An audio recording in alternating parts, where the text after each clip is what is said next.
in my book, Cat Orgies, Terrorists, and Monks in the Middle East, there's this character named al-Hajj, Ali al-Hajj, um, and he hit his wife, but he didn't hit her. It was kind of like insulting hitting your wife.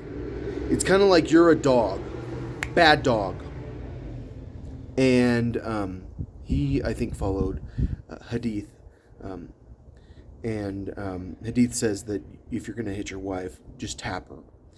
And if there's anywhere that's really insulting to hit your wife, it's in public. But I feel like hitting your wife is never going to be something that I think is beneficial for society. So no matter how much I compliment Muhammad, peace be upon him, and I say, well, he was a great leader, and Abu Bakr, that's the one I missed. Uh,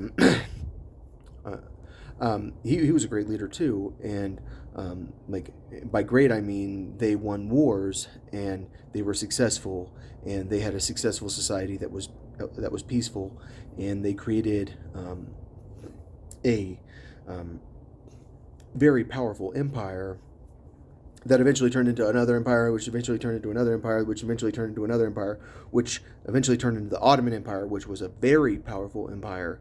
So no matter what you think about Muhammad, peace be upon him, and Abu Bakr, Omar, and Uthman, and Muawiyah, no matter what you think about them, they did create a very, very powerful legacy.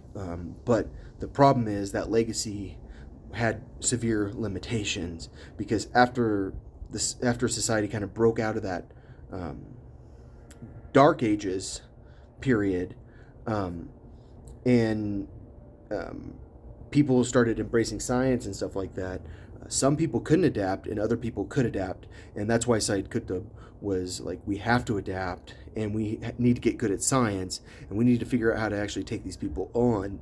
And he said we need to do that before we actually fight them.